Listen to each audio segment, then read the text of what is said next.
Okay, so Scott and Kieran here with Southwest Boxing Media in association with Bricks of Streetwear. Delighted to be joined with Joseph Parker here today, one of the heavyweight kings of the division. Joseph, how are you? Good, thank you. Thanks again for having me on. Good to see you guys. That's always our pleasure, mate. I mean, a big shout out as well to Lainey for sorting this out. She's been, an absolute delight to deal with me. You've got a good one there. Thank you. No, she's good. I think you guys were trying to get in touch before the fight and after the fight, but she had a list of people that got in touch. So she's like, okay, I'm going to go to these guys first, and then anyone else that comes after, they're later on. But you guys are, thank you guys for reaching out and, always wanting to catch up and do an interview. Wicked, mate. So obviously you're over now on our shows here in the UK for this camp. Have we settled well into living in the UK? Is it all gone well? Yeah, I flew into Ireland first from New Zealand. Then I had, it was the first time I ever met Andy Lee, the new trainer, which I have. And we started, gelling together in Ireland first. So we spent about 2.5 weeks there. And then for us, it was important to come here to the UK, where we get a lot of, you're open to a lot of sparring. And so we made our way here, and we're in camp with, fortunate to be training with Tyson Fury, using his gym and all the facilities and also the team that he has. So it's great to be here. Andy and I are putting in some great work. And I think I've settled in. The time zone, I believe I am on a good sleeping pattern now. So it's all good. You mentioned there, obviously, your new trainer, Andy Lee, Joseph. Could you just give us a bit of an insight into, how did that working relationship first come about? Yeah, I had a great fight. I had a great career with Kevin Barry. We've been together for 8 years, and we had achieved a lot together, and I'm very thankful for everything we've done as a team. And when we got the fight with Junior Farr, we won that fight, and it was good that it's always good to get a win, but I think our whole team wasn't happy with the way that we got the win. We wanted a better performance than what we put on. And so I think we just sat down, we had a discussion, and we both understand that I wanted to go and try something else. I don't want to be, in the future looking back and going, I wish I tried this, or I wish I did that. And I know Kevin's always going to be there for me and support me. I just wanted to try something a little different. And so I called up Tyson Fury and said, hey, who do you think I should train with? I've just parted ways with Kevin. And he said to me that he really rates Andy Lee as a trainer.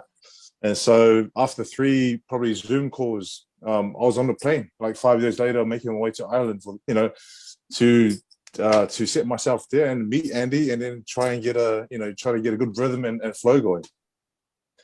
Yeah, it's obviously still very early days working with Andy, but just tell us already, Joseph, how have you found working with him so far?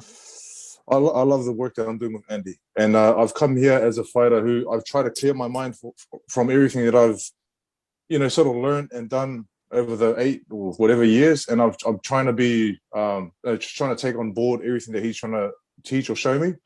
And he's not trying to change a lot. He's just trying to, work on a few things to tighten me up and show me a few, this and that. And hopefully when we go into the fight for May 1, that we can put it on display. We know, obviously, you've been in and around Mr. Tyson Fury as well. We know is a bit of a friend of yours anyway. How is he? He's looking in fantastic shape at the moment, Joseph, isn't he? He's in great shape. He doesn't have a fight locked in yet, but he's working hard. He's keeping in shape, and it's not only good for him physically, but for his mental health as well. And for me, it's great to be alongside someone like him. Who also is an inspiration to a lot of people, but pushes me as a fighter, pushes me as another heavyweight, and I'm very grateful to have him, as someone that I can turn to and someone who's helped me a lot. Definitely, mate. So obviously we touched on Kevin Barry there. It's no secret it ended amicably, which is good. Was it just a case of needing that sort of revitalization in your career for like the next chapter? Is that sort of why the split sort of happened? Yeah, just I was feeling a bit it's not anyone's fault, but just I feel like it was the same. When you're doing the same thing all the time, I wasn't really looking forward to going back into training camp, and I wasn't really as excited as I was before.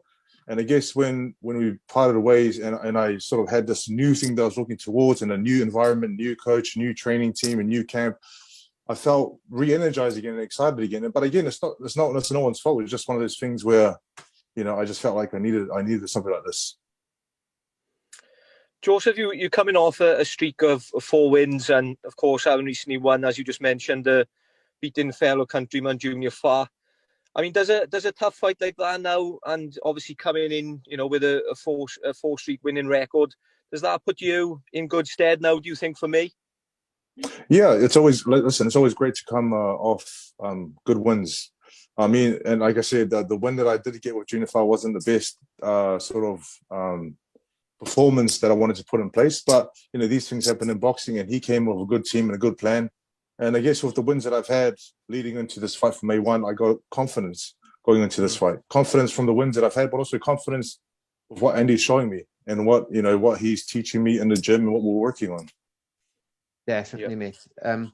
Obviously, there was a fight previously with Del Boy, and the spider bite happened. You're glad you've been able to reschedule the fight. It must have been very frustrating for you the first time. It's always frustrating when you're preparing for a fight, and then this is the first time in my career that the doctor has pulled me out because of health issues. And for me, I didn't want to pull out of a fight because as a fighter, you want to get in there and fight, and you don't want to let your team down. You don't want to let your promoters down, your managers down. But I guess when it comes to health, you have to put your health first. So I'm very happy now and excited that we've locked this fight in again. And Dow Boys, even though he's coming off a loss, but he put on a good performance and a good account of himself in this last fight, and he's come off some good wins as well. So it's going to be an exciting fight because you got someone, everyone knows the style, come forward, throw punches, big bombs, combinations, and I just have to be smart, and I have to box, and I have to go out there and just do what I have to do. If we do see any superheroes, mine with a red and a blue suit on, you do realise what you're going to be thinking is you, don't you? Yes. Like mentioning Del Boy there, Joseph, he's obviously coming off a loss to Alexander Usyk. Do you feel as I just touched upon, the winning momentum that you are carrying at the moment is going to play massively in your favour in this fight? Yeah, I know I got the wins, the 4 wins, and I got good momentum going. And my goal, like every fighter that signs a fight, always backs himself. I know he backs himself, and he still thinks he's got a lot to give the heavyweight division, but I think I have a lot more to give than him. And I'm just because of my youth, and I going into this fight, I want to show what I can do. I keep saying in the other fights I want to show what I can do, but I still haven't shown it yet. I'm not sure why. There's different reasons why. I don't know. We still haven't figured it out yet.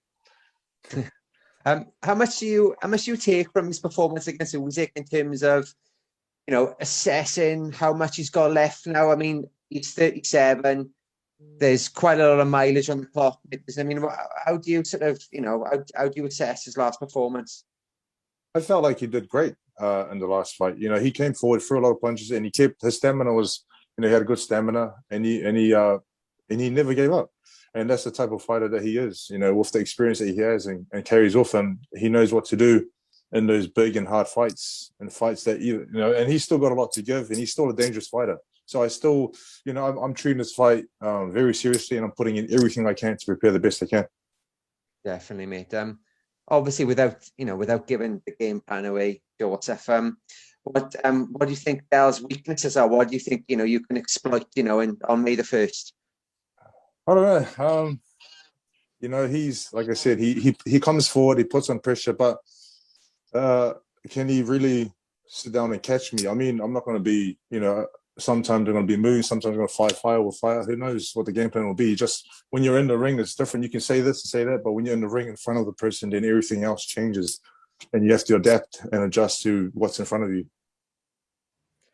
Derek's always been involved in exciting fights, and I mean, pre-fight he likes the shenanigans, and he's certainly not shy of some mind game, shall we say. Are you expecting much of that between now and the fight, Joseph? Listen, all the mind games have already started with him. I see things that he's posting and tagging me on, and they're sending me laughing faces, this and that. He's like I said, he's experienced in the ring, and he's also experienced outside of the ring, leading into the fight, what happens at the press conference, the weigh-in, things that he says, the way that he goes about doing things. He's got all the experience, but what I have to focus on is the fight, and I have to focus on being me, focus on staying relaxed, staying chilled, and whatever he brings, just accept it. Whether it's good, bad, crazy, whatever. Just I'm ready for whatever he brings. Have antics such as that ever bothered you in the past, Joseph? Pre-fight antics and mind games. Have anything like that ever bothered you in the past, mate? No, it hasn't really bothered me. The only reason why it bothers you if you really look into it and if you let it bother you. But if you know what your job is, which is to get in there and do your best to smash the person, then that's where your focus is. And you don't have to be focusing on everything else that's being said and being posted and before the fight. Definitely, mate. We're just wondering, Joseph, I said obviously you're over here now in the sunny shores of the UK. Just wondering, we spoke to Dave Higgins before. Is that relationship still the same as what it is before, or what's going on there, mate? With David Higgins? Yeah, with Dave Higgins, yeah. Yeah, David's my manager. So David's back in New Zealand, but for the fight, he'll be flying up probably a week out of the fight. And his relationship's still strong. We work very well together. We've been together for 6 years, as him as the promoter, and now he's my manager. He's like part of my management team, which is helping guide my career with matchroom and everything else that we have in place. Given obviously your strong ranking in the heavyweight division, Joseph, I mean, with the win against Del Boy, how close realistically do you see yourself from another world title shot? Given obviously, all the belts are tied up with the AJ Fury fight that we're expecting to happen, as you know. How realistically close do you feel that world title shot is? I don't think it's very close because, like you mentioned, the belts are held up at the top, with Fury and Joshua. And I guess there's another, just a level down, there's a lot of fights that can happen and be made. So until then, until we can get a shot at the title, we just got to keep busy with the opponents that we can get and the fighters that we can fight, and just keep winning, because that's the most important thing against good opposition. Definitely, mate. Like even just said, if you've got to be patient, mate, and wait it out, taking dangerous fights, like Dillian White has had to. Would you be willing to take them, or would you be mindful, seeing how White's career went when he was taking, tricky fight after tricky fight, and then you eventually come unstuck against Povetkin? Does that sort of play on your mind, or you just have to just take the best fight as they come?